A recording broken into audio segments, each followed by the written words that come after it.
ఒకసారి మండలిలో విపక్ష నేత వైఎస్ఆర్సీపీ నేత బొత్స సత్యనారాయణ గారు మాట్లాడుతున్నారు. ఆ లైవ్ చూద్దాం. ఇంతకుముందు వచ్చి డోక్రా సంఘాలను బలోపేతం చేస్తూ మహిళలు వచ్చి వాళ్ళ కాళ్ళ మీద వాళ్ళు నిలబడాలని చేదోడుగా ఉండాలనే కుటుంబానికి, తద్వారా వారిలో ఒక ఎంటర్‌ప్రెన్యూర్‌షిప్ పెరగాలని ఆ కార్యక్రమాన్ని గత ప్రభుత్వాలు చేశాయి. ఎప్పటి నుంచో గత ప్రభుత్వంలో మా జగన్మోహన్ రెడ్డి ప్రభుత్వం అయితే అంతకుముందు స్వర్గీయ రాజశేఖర రెడ్డి గారు వచ్చి వాళ్ళకి ఇస్తున్న వడ్డీ రాయితీల్లో పావుల వడ్డీ పెట్టారు. ఆ తర్వాత ప్రభుత్వం వచ్చి 0 వడ్డీ చేసింది. అది వచ్చి ఆ తర్వాత వచ్చిన చంద్రబాబు నాయుడు కానీ దాన్ని కొనసాగించారు. అదే జగన్మోహన్ రెడ్డి గారు అయితే టెన్షన్గా ఎక్కడ ఒక రోజు కూడా గ్యాప్ లేకుండా 100% వాళ్ళు 0 వడ్డీని డీబీటీ ద్వారా వాళ్ళకి ఇచ్చేవారు. 19 నెలల కాలం అయింది.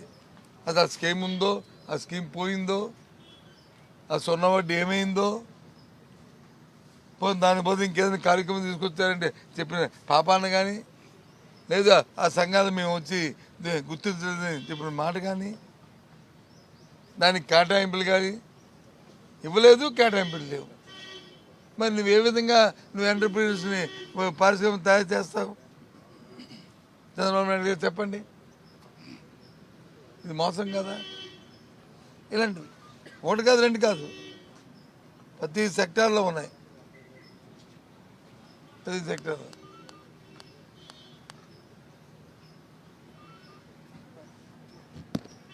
రూరల్ డెవలప్మెంట్ తీసుకుందాం. ఇవన్నీ ఎగ్జాంపుల్స్. ఇంకా ఇంటెలిజెంట్గా మేము జరుగుతున్న మా సభ్యులందరూ కూడా రోజు మీతో మాట్లాడుతుంటారు. అలాగే శాసనమండలిలో వాళ్ళ తాలూకా మాట్లాడిన వాళ్ళకి అవకాశం వచ్చినప్పుడు వాళ్ళు డీటెయిల్డ్గా ప్రతి వాళ్ళు మాట్లాడతాం. ఎన్ఆర్జీఎస్ ఉండేది, పనికి 6 పథకం ఉండేది.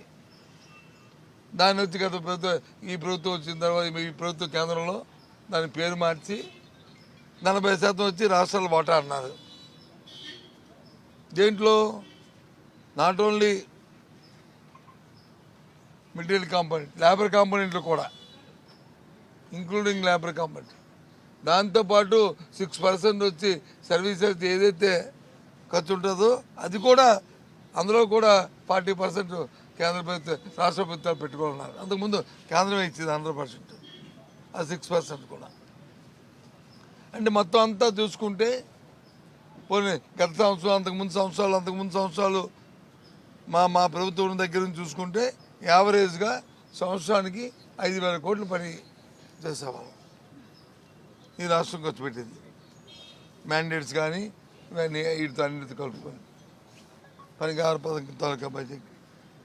అంటే ఇప్పుడు మరి 40% అన్నప్పుడు ఏ రకం చూసుకొని 2,000 కోట్ల రూపాయలు దానికి ఎక్కడ ఉందండి? వాటిలో 500 కోట్లు వచ్చి దానికి ఎగ్జిక్యూటివ్ బడ్జెట్లో ప్రావిజన్ చూపెట్టారు. మరి వాట్ ఎవర్ బ్యాలెన్స్ అంటే ఆ పథకం ఎత్తుకెళ్ళిపోయినట్టునే. అంటే రేపు మళ్ళీ దాని మీద డీటెయిల్డ్గా చెప్తాము, అది ఇది చెప్తారు. కానీ పెట్టినప్పుడే అయింది ఆలోచన. అందుకే ఇవన్నీ కూడా ఉన్నాయి. మరి దాంట్లో చెప్తాను, ఇంకా డిస్కస్ చేస్తున్నాం. అప్పులు వచ్చి ఇప్పుడు చూశారు మీరు, 9,46,000 కోట్లు ఎంతో సబ్జెక్టు కరెక్షన్ పెట్టారు. రాష్ట్ర విభజన దగ్గర నుంచి వాటికి ఉన్న అప్పులు వారసత్వంగా వచ్చాయని చెప్పి వాళ్ళు చెప్పిన మాట అది కూడా తప్పే, అది కూడా సత్యదూరం మాటే. ఎందుకంటే మా ప్రభుత్వ హయాంలో అప్పుడు దగ్గరతో చెప్పాం 3,20,000 కోట్లు మాత్రమే మేము వచ్చి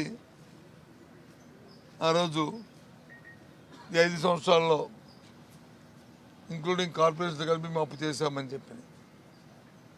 అంతకుముందు తెలుగుదేశం ప్రభుత్వం ఉన్నప్పుడు తెలుగుదేశం ప్రభుత్వం 2,30,000 కోట్లు ఆలోపు చేసింది. అంతకుముందు రాష్ట్ర బైఫర్కేషన్లో మనకు వచ్చింది 1,00,000 కోట్ల దగ్గర. మొత్తం అన్నీ కలుపుకుంటే 6,00,000 కోట్లు. మళ్ళీ ఇప్పుడు 9, ఇంకో 3 లక్షలు దాన్ని పెంచారు.